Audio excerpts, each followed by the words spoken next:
You know that feeling when you want to really understand something, but it feels like too much, like trying to cram a whole Jawbreaker in your mouth. Yeah, definitely. Information overload. Exactly. Well, today we're kind of offering you the shortcut. We're diving deep into something way more fun than textbooks. Much more fun. The complete saga of Ed and Eddy. Yes, a total classic. We're drawing from this really comprehensive video breakdown that covers, well, everything, the whole run. Almost 10 years on Cartoon Network, which is pretty amazing when you think about it. 6 seasons, 4 specials, and that big movie finale. A huge amount of content. And it all went down in that weird little suburban cul-de-sac, Peach Creek. Right. And the whole premise really was just these 3 friends, the Eds, always scheming, always trying to get money for Jawbreakers. The eternal quest. You had Ed, just one, kind of the sweet, dim-witted one. Big, lovable guy. Then Double D, 2D. He was the brains, right? Yeah. Super smart, very neat, always worried about rules.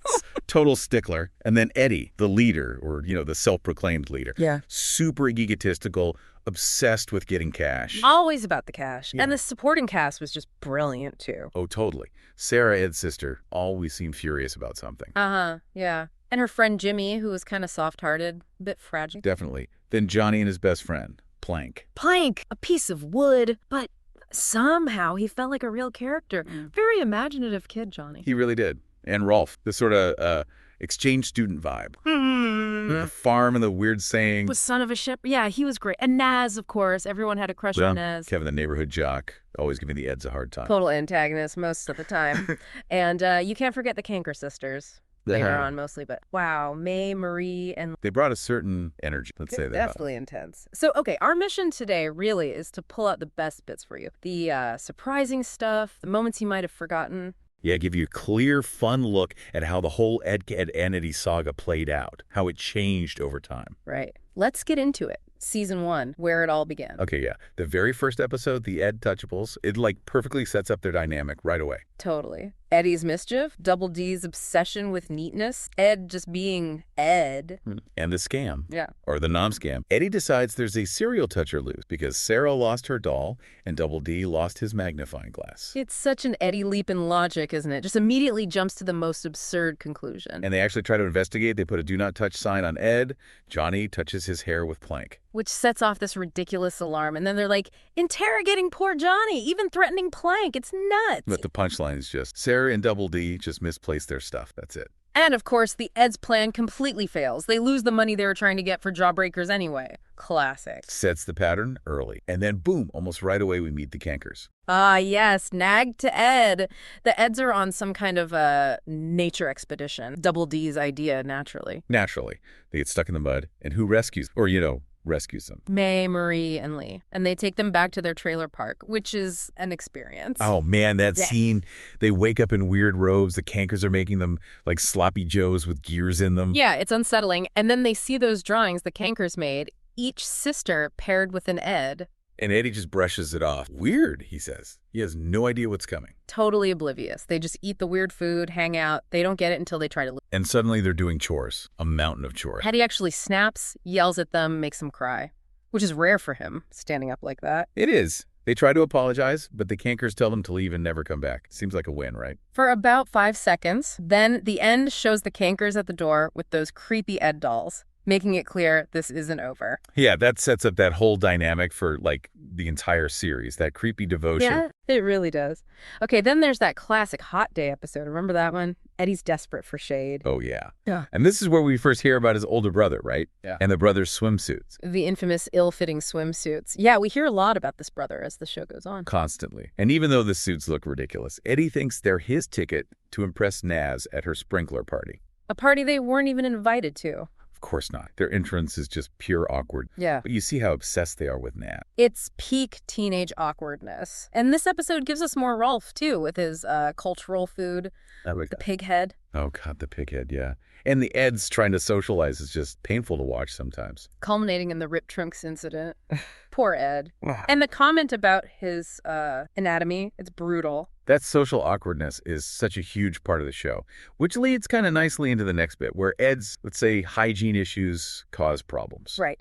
It messes up a scam, so Double D and Eddy decide Ed needs to be domesticated. Which leads to this insane makeover, and suddenly Cool Ed is, the most popular kid in the cul-de-sac. It's bizarre. It is.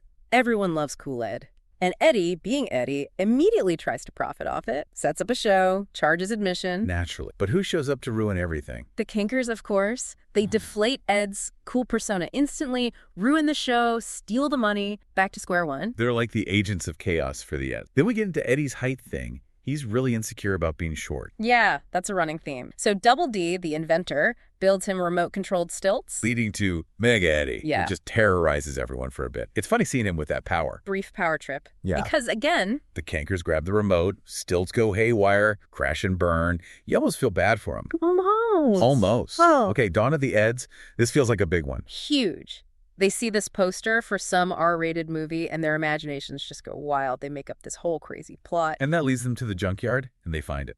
The van. The iconic van. Shag carpet, waterbed. The La Cucaracha horn. It becomes their clubhouse, their secret spot. It's so important for them. It really is. Like their own little world. And in that same episode, Ed accidentally scares off the Cankers while dressed as a lunatic from their imaginary movie. Accidental heroism. Yeah.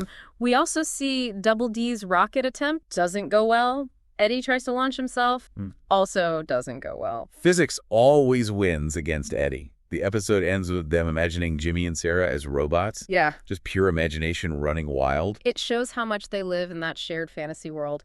And just when you think they have their main spots, we get the treehouse and Ed, and Telly. Right. Club Ed. Another attempt to make money, charging membership for ridiculous promises. And who immediately takes it over? The Cankers strike again, leading to that big water balloon fight. Double D is actually pretty good at dodging, surprising agility. He is. But it ends, like always, with Eddy getting launched somewhere. They just can't catch a break in those early seasons. Never. But they keep trying. That's the thing. Okay, so moving on. We see some running gags really start to solidify. Like Sarah's crush on Double D. That was so weird and funny. Super awkward. She gets all lovesick after he accidentally gives her a flower, even ditches Jimmy for a bit. And Double D's just completely baffled, wants nothing to do with it. It even screws up their scams. So Eddy and Ed have to team up with Jimmy, who's jealous, to break them up. And how do they do it? Just put Sarah and Double D in the same room. And they immediately start arguing again. Normalcy restored, though you kind of wonder if she still has a soft spot. Maybe. And you got to talk about the wrestling episode. Ed touched him, not just for the wrestling. But for Chunky Puffs, the first appearance of the cul-de-sac's favorite cereal, Ed's obsession starts. It does. So Eddy and Ed are embarrassed by Double D's lack of muscles. So naturally, the solution is wrestling. Double D's first opponent, Plank. Which he struggles with, hilariously. Yeah. But then the Cankers show up. Oh, yeah. The tag team match against the Cankers is a complete disaster for the Eds. Their wrestling careers are over before they start. Another failed venture. Then there's the episode where we find out Kevin's dad works at the Jawbreaker factory. The plot thickens, explains Kevin's endless supply. So, of course, the Eds try to become Kevin's best friends to get Jawbreaker. Their attempts are spectacularly bad. Ends with them trying to stage a heist at the factory, which also failed. Their Jawbreaker obsession knows no bound, and the episode titles always with the Ed puns. Oh, yeah, every single one. Like Keeping Up with the Eds, that's the one where we see Double D's parents communicate only with sticky notes. So many chores. And they try to use Rolf's goat Victor to mow the lawn. Which goes about as well as you'd expect. Total chaos. Then we meet the urban ranger, Jimmy, Johnny, Plank, Rolf, their little scout troop. With the uniforms, the Eds want in, mostly for the uniforms, I think. Definitely. But they have zero scouting skill, fail miserably, don't get a single badge, earn the loser L sign. Sums up their social standing pretty well. But season 2, they actually have a successful scam for a minute. The Canadian squirt guns. Yeah. Made from turkey basters. Genius, actually. It really was. And the other kids actually buy them. They're making money. Until The Cankers show up, steal the money, challenge them to a squirt gun duel, which the Eds lose. But still, a glimpse of competence. fleeting competence. Some episodes just get really weird too, like knock knock, who's Ed? Starts with Eds stuck in Jell-O, just in case. No explanation. None needed, really. Then they get dragged into that 8-hour monster movie marathon at Rolf's. Rolf's rambling stories about the old country during the movies, so tedious. But Ed is completely obsessed with the Terrible B movie, forces everyone else to watch the whole thing. It's intense. Then you have Baby Sister, where the world literally falls apart in Ed's dream. That was wild. No backgrounds, the son gets cut in half, mouthless Sarah, crocodile Naz. Three-headed Rolf, just pure surreal nightmare fuel. Thankfully, just a dream. The visual gags are amazing. Mirror on the Ed, the haunted house one. Triggered by Tevin hitting them with a Jawbreaker-filled bat, naturally. And the traps inside are tailored to books for Double D, Chunky Puffs for Ed, mirrors for Eddy. Very clever. And they end up in that creepy tunnel of love. With the Canker dolls, the same dolls from way back in season 1. Good cat. It leads to the Cankers tricking them into a fake wedding. Their dedication is something else. Undeniably persistent. Season 3 starts strong with Once Upon an Ed. Oh, that one's brilliant. Rolf is homesick, so the Eds build him a terrible cardboard cutout version of his old country. It's so bad.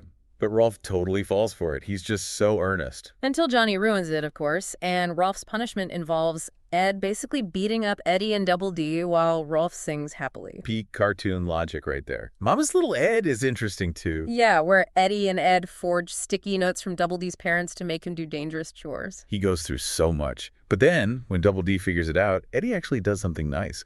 Lets him stay over, rubs his feet. A rare moment of kindness from Eddy. It stands out. It really does. Yeah. Then Dear Ed diary, where they find Sarah's diary and Double D is horrified by her crush on. Mortified is the word. Oh, brother. Gives us the first real look inside Eddy's brother's room. The mysterious room. It's got a car in it and a trophy with a treasure map. The mystery deepens. But the treasure hunt leads to a suitcase. Total letdown. Makes you really start wondering if the brother is even real. Yeah, the doubts start creeping in, which leads to Ed Pass It On, where Eddy starts a rumor that his brother is coming back. But everyone freaks out. Even Kevin is scared. This brother has this huge reputation. It's just Sarah and Jimmy pulling a prank on Eddy. Another deflation. The kids are clearly on to Eddy's stories by this point. Okay, Night of the Ed Living Dead. Monster movies meet Chunky Puffs. Classic Ed. They make him a monster costume, but he gets way too into character.